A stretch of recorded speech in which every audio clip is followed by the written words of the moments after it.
Boa tarde, hoje o nosso grupo irá explicar sobre a influenza suína. Influenza no geral. Bom, a gripe é uma infecção aguda do sistema respiratório, se tratando de um ortomixovide. Ela apresenta uma família bem grande, contaminando humanos e diversos tipos de animais. Bom, o vírus da influenza ele vai ser dividido entre A, B e C. O mais importante são o A e o B, sendo que o C causa doenças humanas, só que é algo bem mais raro de se acontecer, já que o A e o B são mais letais. E ele é um vírus de RNA segmentado em 8 fragmentos, envelopado, simetria helicoidal, medindo cerca de 80 a 120 nanômetros.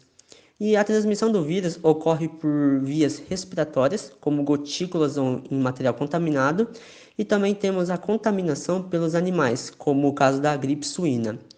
E a permanência no ambiente se dá pelo fato de que, quanto mais frio, mais o vírus se torna resistente. Por exemplo, se nós estivermos a uma temperatura de 4 graus, o vírus consegue sobreviver 32 dias. Se estivermos uma temperatura de 17 graus, o vírus consegue sobreviver 17 dias. E numa temperatura de 28 graus, o vírus consegue sobreviver 1,5 dias. Tipos e hospedeiros. Bom, como eu falei, a influenza é dividida em 3 tipos. Nós temos o tipo A, o tipo B e o tipo C.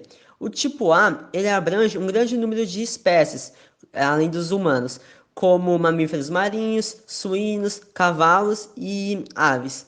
E também eles são classificados em subtipos, né? De acordo com duas proteínas, que é a hemaglutinina, que é o HA ou H, e a neuraminidase, que é o NA ou N. E os subtipos a H1N1 e H3N2 se propagam muito rápido e contaminam os humanos, sendo os tipos mais perigosos. Mas também tem outros subtipos que são perigosos também, como o H5N1, H7N7, H10N8, entre outros. E aí, o tipo B, o tipo B vai infectar os humanos, podendo ser dividido em dois principais grupos, que é o Yamagata e o Vitória. E o vírus da gripe B, eles não são classificados em subtipos. Aí, por último, nós temos o tipo C. O tipo C, a influenza, ela vai infectar humanos e suínos. Só que ela não é tão grave contra as outras duas, né? E ela é vista com menor frequência. Estrutura. Na sua estrutura viral, nós temos uma dupla camada lipídica que envolve o material genético. E por cima dessa camada lipídica, nós temos duas glicoproteínas, que é a neuraminidase, o NA ou N, e a hemaglutinina, que é o HA ou H. E por fim, nós temos a proteína M2 de membrana, que é tipo um canal de íon que permite praticamente a passagem de hidrogênio. E bom, como que o vírus ele meio que entra na célula? A hemaglutinina ela vai se fixar ao ácido ciálico, que é uma substância expressa no epitélio respiratório. E a neuraminidase ela faz a clivagem desse ácido para que o vírus seja exportado para dentro da célula. E a M2 faz com que a membrana comece a se desfazer para que seja liberado o RNA. Aqui iremos falar sobre a sazonalidade da gripe. A impressão de que a gripe aparece mais no inverno é bem comum. No inverno, o ar é mais frio e há menos água dissolvida nele. Com isso, o vírus sobrevive no ar mais tempo e é transmitido com mais eficiência. Já no verão, as temperaturas aumentam e a água é dissolvida no ar e o vírus é viável por menos tempo. Sendo assim, em países tropicais como o nosso, aqui o Brasil, a principal via de transmissão é a via de contato, né? Que são contatos com pessoas doentes, superfícies contaminadas, que entram em contato com salivas e muco contendo vírus. Nesse slide, vemos a hemaglutinina e a neuraminidase. Ambas são relacionadas ao vírus. A hemaglutinina é uma proteína responsável pelo reconhecimento e ligação do vírus na célula do sistema respiratório, que é responsável pela adesão do vírus e pelo primeiro contato na célula. Já a neuraminidase é uma enzima viral que permite que o vírus da influenza, por exemplo, seja liberado na célula hospedeira, fazendo com que o vírus penetre e se replique na célula. O vírus da influenza A, H1N1, é composto por 8 genes, sendo que 2 são responsáveis pela codificação de proteínas virais de superfície, que são a hemaglutinina e a neuraminidase, que falamos no slide anterior. Elas possibilitam a sua entrada na célula e sua posterior disseminação para outras células.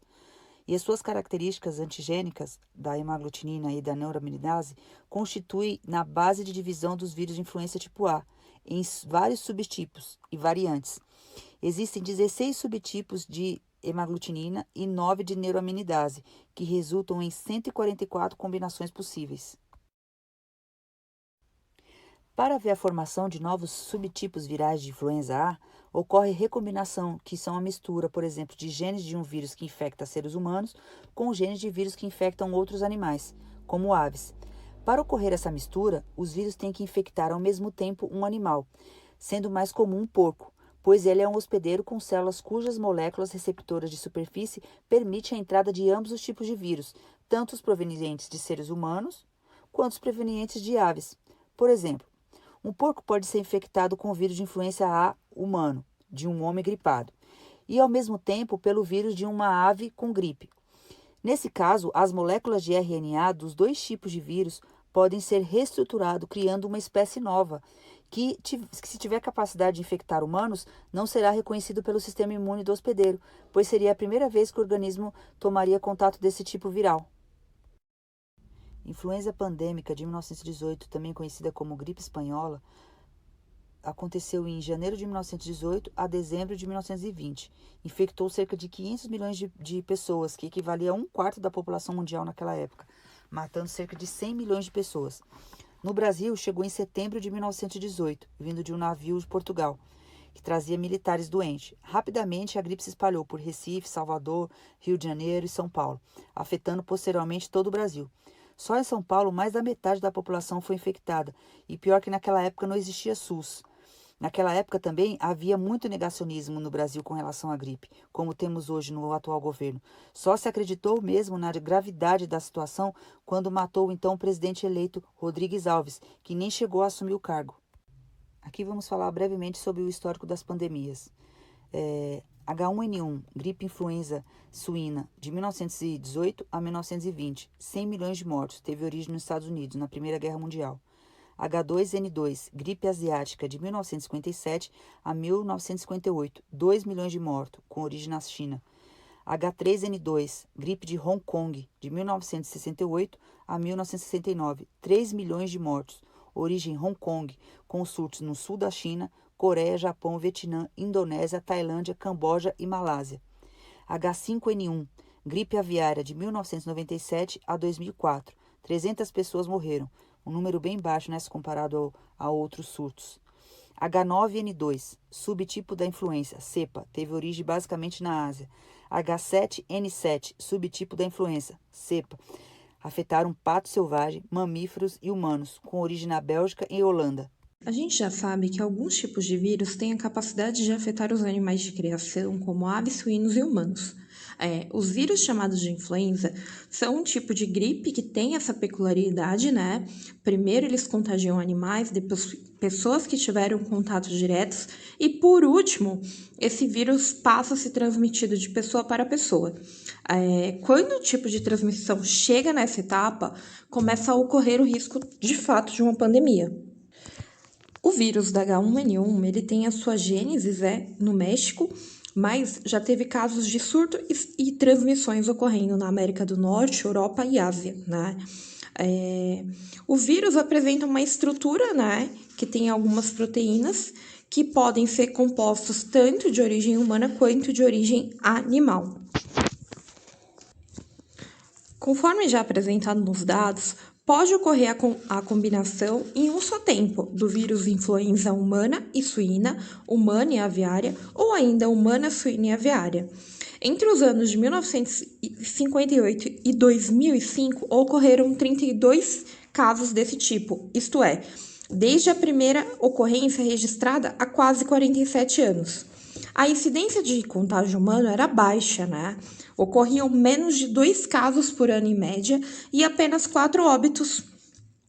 No entanto, os dados mostram uma notável e alarmante exceção. Em 1996, quando os estudos acerca dos vírus ainda eram incipientes, um estudo foi publicado comentando que o vírus havia sido isolado. 200 soldados em um mesmo posto militar em Nova Jersey foram infectados. Em 2005, continuou. Um jovem de 17 anos foi internado e posto em isolamento, apresentando sinais clínicos de incidência do vírus em um rearranjo triplo. Isto é, ele apresentava a proteína oriunda das 3 espécies, que deve ser entendido como uma evolução viral. No ano de 2009, H1N1 foi registrada em países diversos, mostrando a rápida disseminação do vírus e seu potencial crescente de mortandade. Em 29 de abril, a OMS informava o registro de 148 casos em 9 países, dos quais os que apresentaram os maiores números foram Estados Unidos, México e Canadá, respectivamente com 91, 26 e 13 casos. Pouco menos de um mês depois, em 20 de maio, o vírus já havia se espalhado pelo globo, contabilizando 10.243 casos, sendo 81 desses óbitos. O Brasil reportou nesse período apenas 8 casos.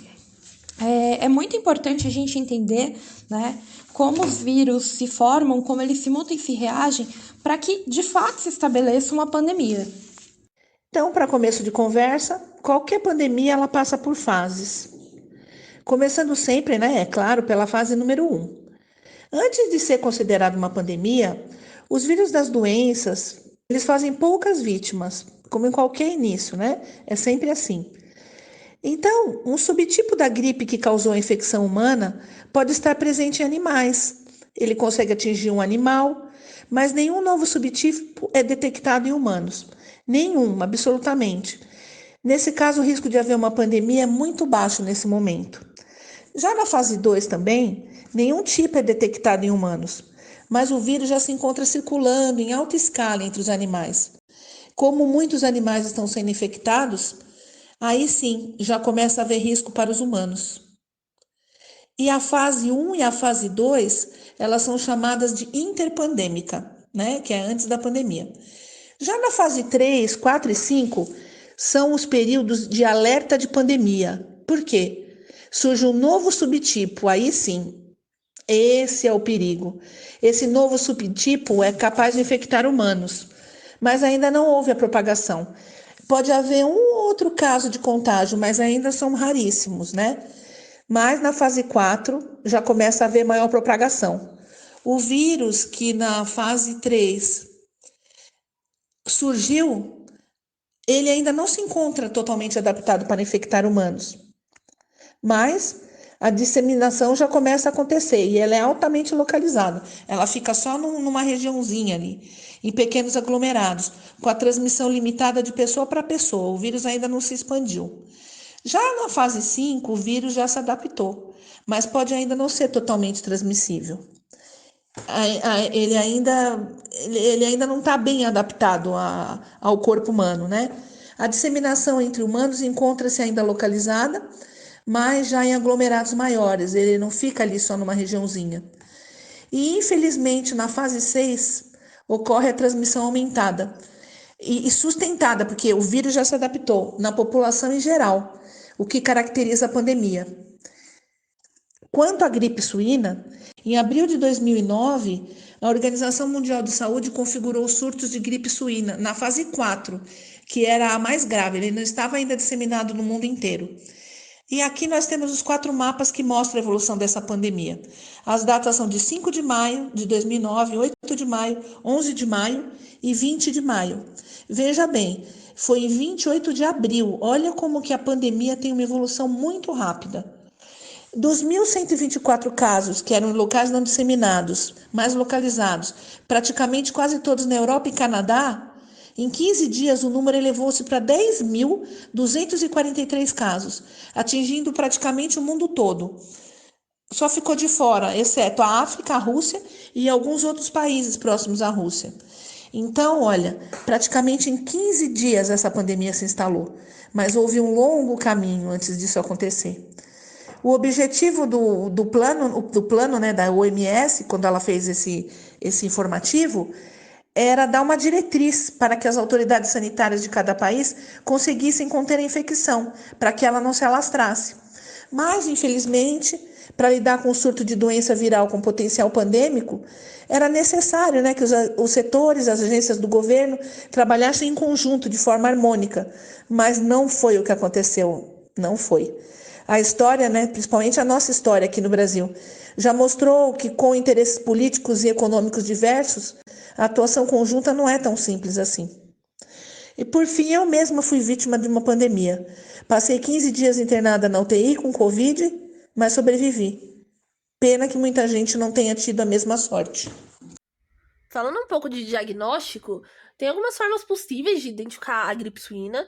As principais sendo o PCR, né, o exame de transcriptase reversa, que é o famoso teste do swab do cotonetinho, que a gente tá vendo bastante agora com o Covid. Também tem os testes rápidos de detecção de antígenos, e eles mostram resultados preliminares, não são o melhor parâmetro para isso, né? E o último é o teste de imunofluorescência, que, de maneira bem básica, adiciona anticorpos marcados com uma substância chamada fluorocromo, e essa substância absorve a luz UV e dá esse efeito fluorescente.